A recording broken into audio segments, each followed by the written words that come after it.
For Alexis McAllister and Guido Rodriguez. Up top, Lautaro Martinez has a repelled as far as Montiel. Here's Di Maria. Beyond Gallardo. Rico de Paul has to settle for a career from wide. Messi.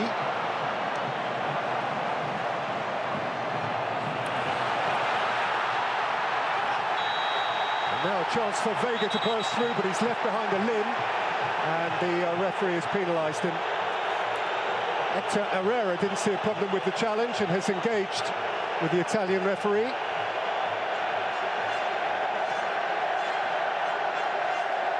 Araujo. Alvarez. This is Irving Lozano. Attacking principally through the inside right channel and winning a corner from Martinez. He's certainly not slow, this lad, and he makes...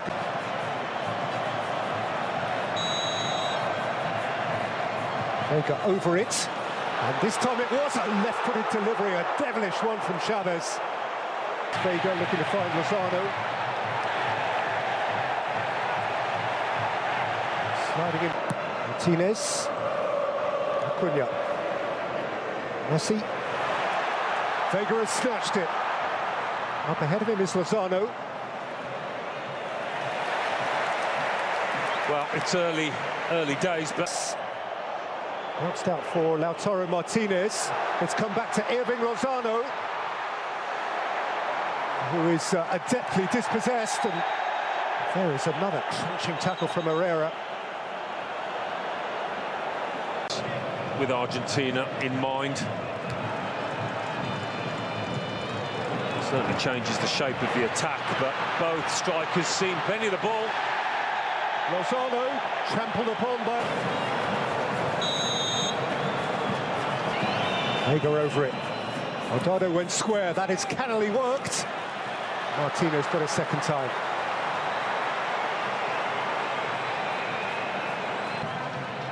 And by Herrera. Forward by De Paul. Taken back for Mexico by Araujo. He had to make good his challenge. Well, he took at least as much man as ball. And he... McAllister. Messi.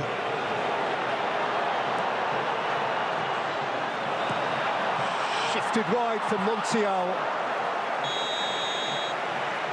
He was imprecise with his cross. De Paul. McAllister. Acuna. Dug out from the byline by Acuna. For Saudi Arabia. And an extraordinary goal from Richarlison. Foul on McAllister.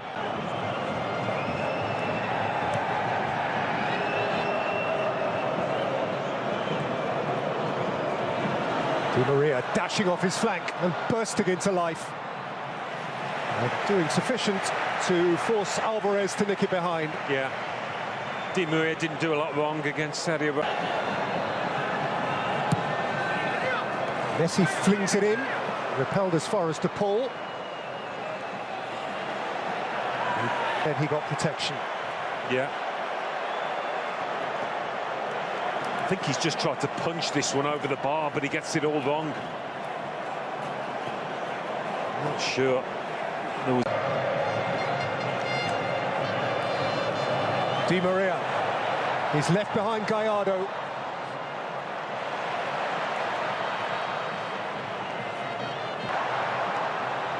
Here's Messi now, with his foot on the ball. De Paul has overrun it.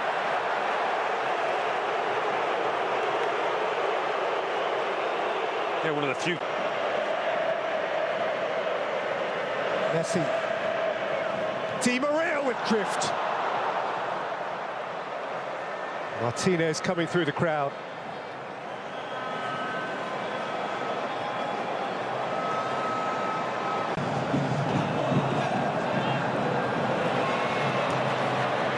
There is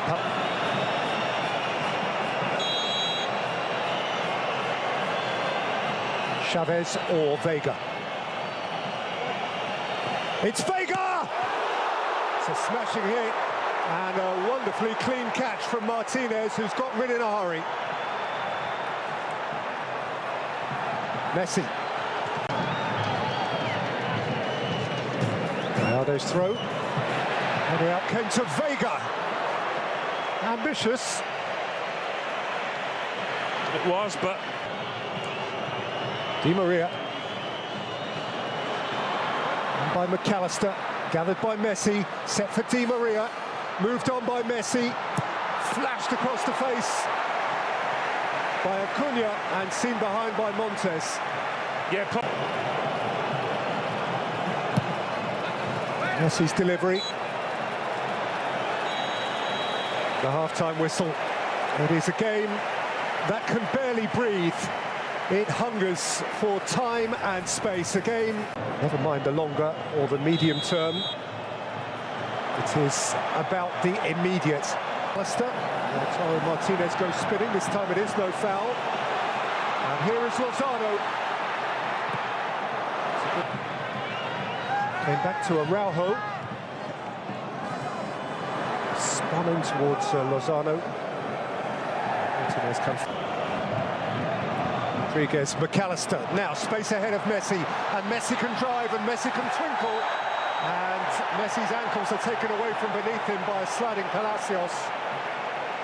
And Argentina have a free kick in a position of huge potential advantage. Yeah.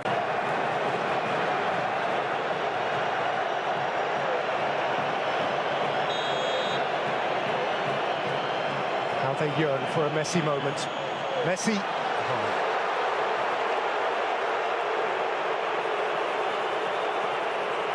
For a moment. Montiel. Di Maria. And still Angel Di Maria. McAllister chased it in. Montes got rid. He's been one of the biggest threats, hasn't he, for Argentina. Outside of him is Acuna. Messi linking it up again.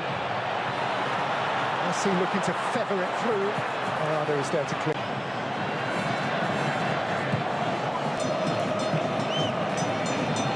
Di Maria. Again, Montes, the key centre-half. Here goes Lozano. He is a lone runner. He has no company whatsoever. If he gets a corner out of that, he's done brilliantly. It wasn't to be. Messi, Fernandez, Di Maria, Lionel Messi, Messi's here! Oh! That's what they came for! The Magic Man!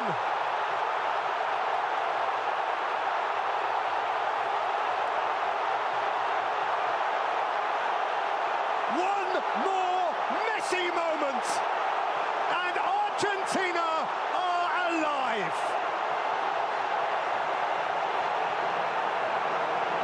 The noise in here.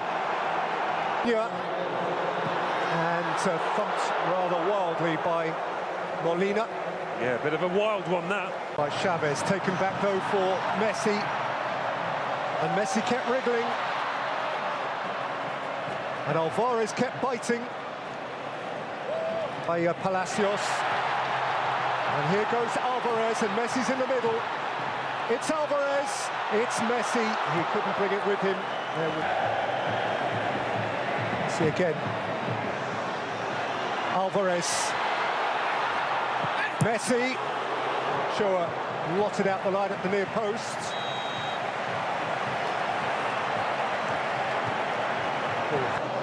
Jimenez ran into traffic and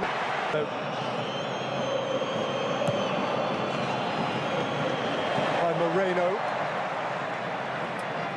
Morado was protected. Messi has company, a lot of it. To Paul, thick touch from him. Showed just a glimpse of it to Gallardo. Martinez, Acuna. Another corner. They are leaving a man forward who needs attention. Oh, sweet feet, wonderful goal! Enzo Fernandez! And Argentina now surely out of reach.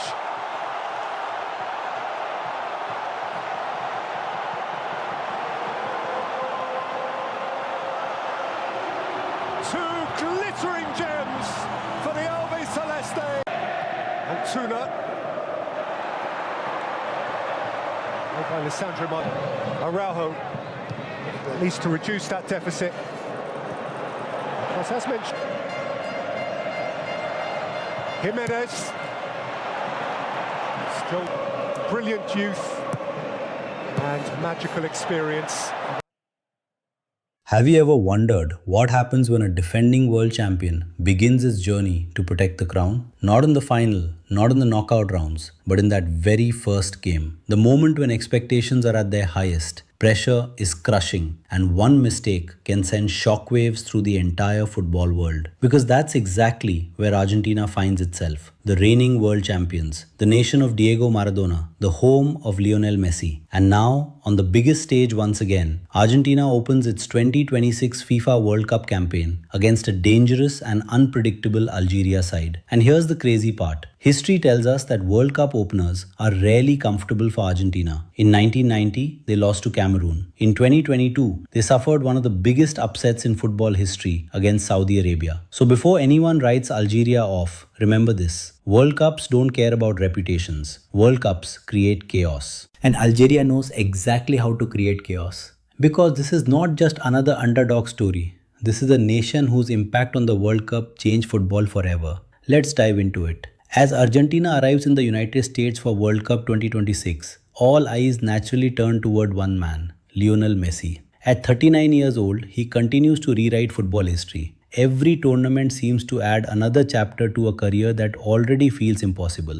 And this match could bring another record. Messi's appearance would place him among the most decorated World Cup players ever and move him closer to several all-time tournament milestones. But what's truly remarkable isn't the record itself, it's how he's still doing it. Most players decline physically by this stage of their careers. Messi adapted. He became smarter, more selective, more efficient. He doesn't need to touch the ball 100 times anymore. He only needs a few moments. And those moments can destroy entire defenses. That evolution may be Argentina's greatest weapon. Because this team isn't built exactly like the 2022 champions. Some veterans are older, some younger players have stepped into bigger roles, but the identity remains. Control the ball, control the tempo, control the game. At the heart of that identity sits one of the strongest midfields in international football. Enzo Fernandez, Alexis McAllister, Rodrigo De Paul. Three completely different players, three pieces of the same machine. McAllister provides intelligence, Enzo provides vision, De Paul provides intensity. And together they allow Argentina to dominate possession while constantly searching for openings. Many teams try to stop Messi. Few realize they must first survive Argentina's midfield. Because if that trio controls the match, Messi usually finds the space he needs. And that's where Algeria could face problems. But before we discuss Argentina's strengths further, we need to talk about the opponent. Because Algeria's football history contains one of the most unbelievable World Cup stories ever told. The year was 1982. Algeria arrived at its first ever World Cup. Nobody expected much, especially against West Germany. At the time, West Germany was considered one of the tournament favorites. Some German players reportedly spoke confidently before kickoff. Many expected a routine victory. Instead, football witnessed a shock. Algeria defeated West Germany 2-1, one of the greatest upsets in World Cup history. Suddenly, the newcomers from North Africa had everyone's attention. But what happened next became even more famous and far more controversial. As the group stage unfolded, a situation emerged where West Germany and Austria knew exactly what result would send both teams through and eliminate Algeria. When they met, West Germany scored early, and then something strange happened. The game slowed to a crawl. Both teams appeared content with the scoreline. The intensity disappeared. Attacks disappeared. Competition disappeared. For long stretches, the match felt like neither side wanted to change the result. Algeria was eliminated. The football world was furious. The match became known as the disgrace of Gijón. The backlash was so severe that FIFA introduced a rule still used today. Final group stage matches are played simultaneously, all because of what happened to Algeria. Think about that. Very few nations can say they literally changed World Cup history. Algeria can. And that underdog spirit still lives inside this team. Fast forward to 2026. This Algeria squad may not have the global reputation of Argentina, but they possess something dangerous: speed, efficiency, and belief. They don't need endless possession. They don't need 30 shots. They only need a few opportunities, and that's what makes them dangerous against stronger opponents. Players like Riyad Mahrez bring experience and creativity. Mohamed Amoura brings pace and finishing ability. Meanwhile, young talents emerging through European football continue to add excitement to this squad. This is a team comfortable defending deep, comfortable suffering without the ball, comfortable waiting for one mistake. And against Argentina, mistakes will be their biggest opportunity. Because if there is one weakness in Argentina's setup, it appears during transitions. When fullbacks push forward, when midfielders commit numbers ahead of the ball, when possession is lost unexpectedly, those moments create space. And Algeria loves attacking space. Which raises an important question. Can Argentina dominate possession without exposing themselves defensively? Or will Algeria find a way to punish the champions on the counter-attack? The answer could decide the entire match. But there's another fascinating battle about to unfold. One that may determine whether Messi controls the game or spends 90 minutes fighting for every inch of space. Argentina versus Algeria isn't just Messi versus Algeria. It's a tactical chess match, a battle of philosophies. One side wants the ball, the other side wants the space behind it. And that's what makes this matchup so intriguing. When Argentina attacks, their structure often transforms. Fullbacks advance, midfielders rotate positions. Messi drifts wherever he sees an opportunity. The formation becomes fluid, unpredictable, creative. But every attacking movement comes with risk, and Algeria will be watching closely because their best moments often arrive immediately after winning possession. A quick interception, a rapid transition, one pass into space, suddenly the game changes. Mohamed Amoura is especially dangerous in these situations. His acceleration forces defenders to make split-second decisions, step forward and risk being beaten, drop deeper and surrender territory. Neither option feels comfortable. Then there is Riyad Mahrez, one of the most technically gifted players Africa has produced in recent years. He may not possess the explosive pace of his younger days, but his intelligence remains elite. Give him space near the box and he can create something from nothing. That combination of speed and creativity is exactly why Argentina cannot afford complacency. Because Algeria is not arriving to participate, they are arriving to compete. Still, Argentina possesses advantages almost everywhere on the field. Emiliano Martinez remains one of the most reliable goalkeepers in world football. His reputation in major tournaments has become legendary. Big saves, big moments, big pressure. He thrives on all of it. In front of him, Christian Romero provides aggression and leadership. Nicolas Otamendi provides experience. Together, they form the backbone of a defense that has already conquered the football world. Then comes the midfield, again, because everything keeps leading back to Argentina's midfield. If Enzo Fernandez starts dictating the tempo, Algeria could spend long periods chasing shadows. If McAllister finds pockets between the lines, Argentina's attack becomes far more dangerous. If Rodrigo de Paul wins second balls and disrupts counters, Algeria's transitions become far less effective. And then there is Messi, the player who somehow remains the center of every conversation. Not because of nostalgia, because of production. Because even now, defenders still panic when he receives the ball. Even now, coaches build entire game plans around stopping him. Even now, one moment of brilliance can change everything. That's what makes him unique. Many players influence matches. Messi influences entire tournaments. But football is never that simple. Because World Cups have a habit of producing unexpected heroes. Could Julian Alvarez become that hero? His movement creates space others don't see. His pressing creates opportunities others don't create. He does countless small things that often decide major matches. Or perhaps Lautaro Martinez steps into the spotlight. One chance, one finish, one goal. Sometimes that's all a striker needs. And what about Algeria? Could Ibrahim Maza announce himself to the world? Young players often arrive at World Cups as prospects and leave as stars. Every tournament creates one. Maybe this one does too. That's why opening matches are so fascinating. Nobody truly knows what will happen. The form guide matters. The statistics matter. The rankings matter. And then the whistle blows. Everything changes. Pressure becomes real. Nerves become visible. Dreams become vulnerable. For Argentina, the objective is clear. Start strong. Avoid another opening match disaster. Send a message to the rest of the tournament. For Algeria, the mission is equally clear. Stay organized, stay disciplined, believe. Because football history is filled with giants who underestimated underdogs. And Algeria has already shown before that they are capable of shocking the world. So how do I see it playing out? Expect Algeria to defend compactly and frustrate Argentina early. Expect Argentina to dominate possession. Expect moments where the champions look unstoppable. And expect moments where Algeria threatens to flip the entire script. But over 90 minutes, Argentina's quality should eventually shine through. Messi's intelligence, the midfield's control, the depth of talent throughout the squad.